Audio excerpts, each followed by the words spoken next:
Pemirsa, terima kasih Anda masih bersama kami di MNC News Prime. Kita lanjutkan dialog kita pada malam hari ini. Saya ke Pak Saur lagi. Pak Saur, Ya. kita tadi sudah bicara soal Susi. Iya. Susi bisa saja dalam tekanan juga, ya mungkin ada emosional yang tadi sudah dibahas. Tapi memang tadi ada gimmick-gimmick berpelukan seperti itu. Apakah ini menandakan bahwa sebenarnya malah mereka bekerja sama? Dengan artinya dengan rela hati begitu. Ya bisa juga, tapi bisa juga spontan fit apa namanya, karena dia sudah bertahun-tahun kan ikut dengan Sambo dan Putri. Jadi, kalau ketemu jadi langsung salaman aja, udah ketemu begitu langsung salaman, peluk, tetapi begitu ya. sekaligus mengekspresikan, memberikan pesan bagaimana kedekatan mereka, atau paling tidak Susi ini masih di bawah kontrolnya. Tetapi menurut saya menarik apa yang dibilang tadi Prof. Gayus dengan Prof. Suparji. Kalau memang seperti analisisnya Prof. Suparji bahwa Ferdy Sambo ini supaya katakanlah dia kalaupun mau lepas dari 340, 338 kan sudah tidak susah membuktikan dalam proses 2 kali sidang bukti ini, saya kira sudah kuat.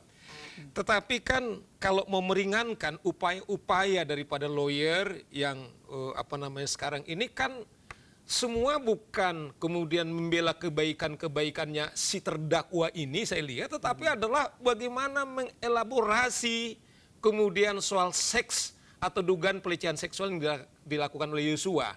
Yang tadi David bilang di di Jakarta bahkan ada seratusan orang dengan obstruction of justice sangat sempurna, itu pun gagal.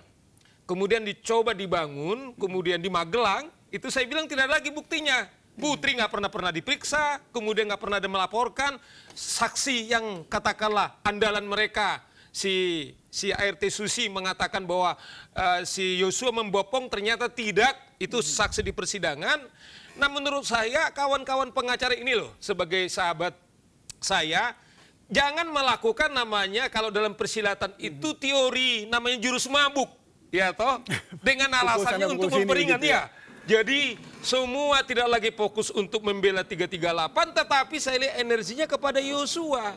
Nah malah ini menurut saya akan menceburkan kliennya ini, si Ferdy Sambo ini, kemudian dengan Putri, bahkan 340 itu semakin sempurna dengan seperti itu. Malah makin sempurna. Nah malah menurut saya seperti bilang Pak Prof. Gayus, saya kira saatnya mereka ini kalau emang dia minta maaf, tulus minta maaf, tidak kemudian membuat rekayasa lagi, tidak lagi menekankan terus. Kemudian soal pelecehan seksual itu akan menambah musuh daripada publik dan juga akan membuat kemuakan daripada hakim dan juga akan membuat suasana kejaksaan itu kemudian jadi. Ya. Tetapi saya paham gini loh, karena kawan saya ini kan karena saya dekat sama dia, karena mereka ini tidak punya pengalaman sebagai lawyer, saya kira ini mungkin yang harus mereka juga harus pelajari. Kalau seperti saya bilang, karena maksudnya Febri Diansyah. Ya, menurut saya ya, karena memang dia nggak pernah advokat, juru bicara, kemudian jadi advokat dalam hitungan tidak 1 tahun, mungkin tidak pernah berperkara, langsung menangani kasus seperti ini. Jadi ya saya sih maklum aja. Tetapi saya udah peringatkan kepada dia. Baik. Saya bilang jangan sampai dipakai profesimu ini jadi alat menutupi kejahatannya Ferdy Sambo dan Putri. Ya, saya sudah katakan kepada dia langsung, saya kira terserah kepada beliau sendiri. Baik. Prof. Gayus. Prof. Gayus masih bersama kami? Ya, oke. Prof, tadi dibicarakan juga oleh Pak Saur juga bahwa bagaimana kemudian kuasa hukum membangun suatu konstruksi pertanyaan-pertanyaan yang akhirnya mengarah kepada ada satu hal-hal yang kemudian disampaikan oleh saksi bahwa seperti Joshua akhirnya suka ke klub malam, lalu kemudian punya kepribadian ganda seperti itu. Nah, bagi Anda seorang mantan hakim agung begitu ya, kalau Anda melihat menjadi seorang majelis hakim, apakah hal ini boleh dibiarkan untuk terus disampaikan sementara si korban juga sudah tidak ada, lalu kemudian yang lagi mau dibicarakan 340-nya begitu. Apakah ini wajar gitu dalam persidangan? Ya, sebenarnya ketidakwajarannya kalau nanti terbongkar bahwa ini adalah narasi yang bohong.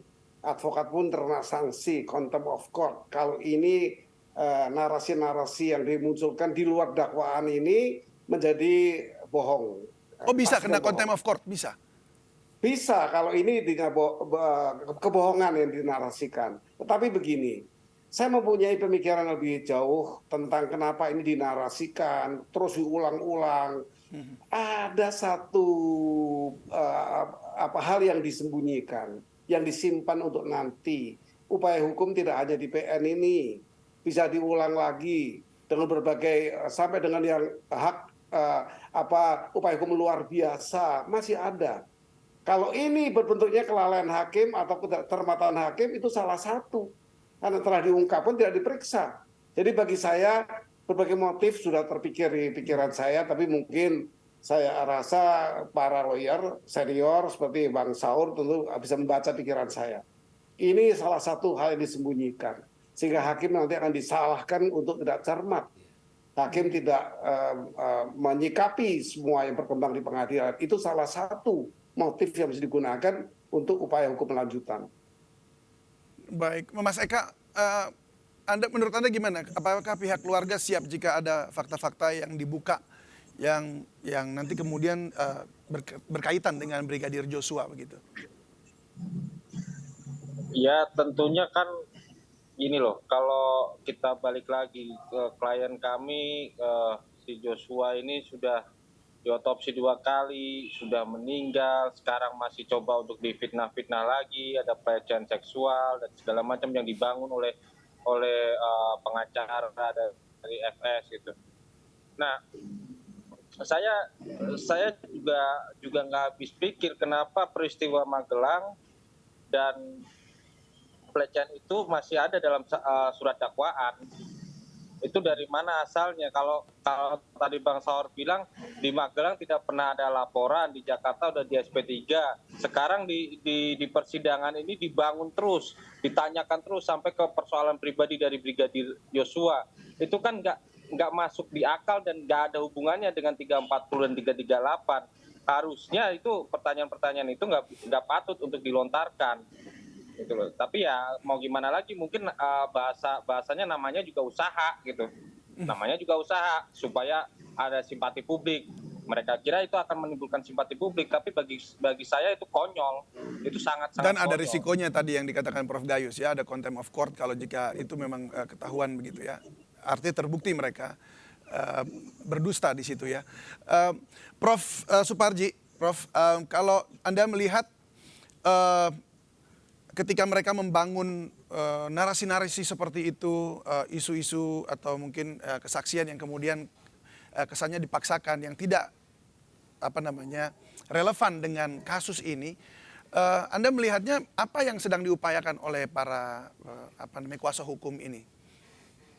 Ya, tentunya kan upayanya dalam rangka untuk mematahkan dakwaan, ya, sehingga kemudian dia juga bisa mendapatkan keringanan.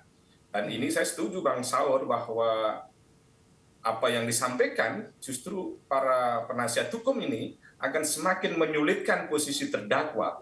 Karena terlepas dari konteks pengadilan di persidangan, ada pengadilan masyarakat yang kemudian juga secara jernih, secara objektif akan memberikan opini. Dan saya kira ini juga akan melahirkan penyesalan-penyesalan baru gitu. Bagaimana kemudian Sambo dan Ibu Peti membuat pernyataan-pernyataan minta maaf ya, kemudian menyesal. Tapi penyesalan tanpa perubahan tindakan itu akan melahirkan penyesalan-penyesalan baru. Yang mestinya ini adalah sebagai satu arena pertobatan secara otentik gitu ya. Tetapi ternyata masih ada upaya yang sungguh-sungguh untuk kemudian melakukan sebuah rekayasa.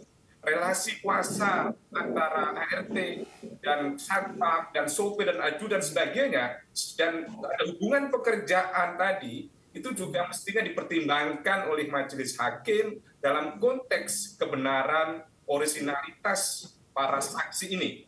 Jadi jangan sampai kemudian bahwa yang disampaikan itu adalah seolah-olah sebagai suatu fakta yang benar, tetapi menurut saya sejauh ini memang belum sepenuhnya ya relevan dengan konteks pembunuhan berencana, tetapi lebih bagian upaya untuk membangun sebuah observasi, sebuah review tentang perilaku almarhum, yang itu saya setuju dengan Mas Eka tadi, ini sebenarnya tidak terlalu relevan.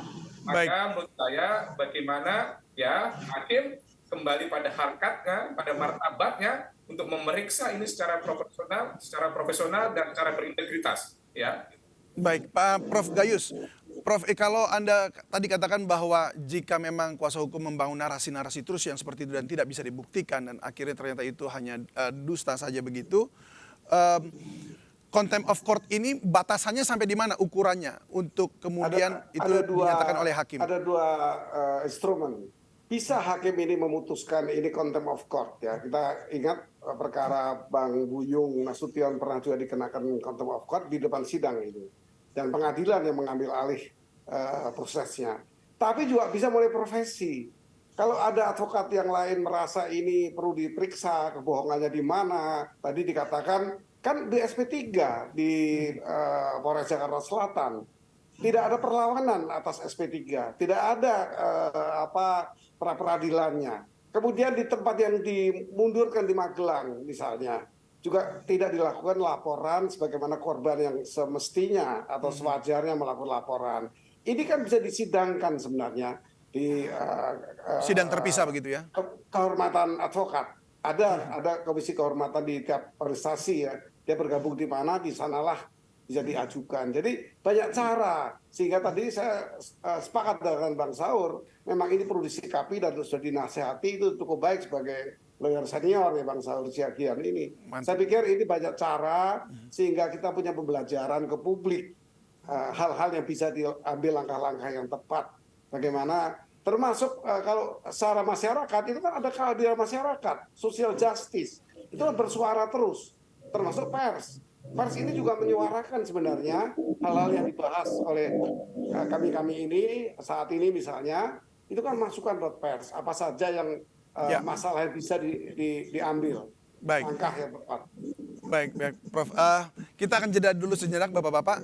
Masih ada satu segmen lagi, tetaplah bersama kami ya. Dan pemirsa, MNC News Prime akan segera kembali usai jeda berikut.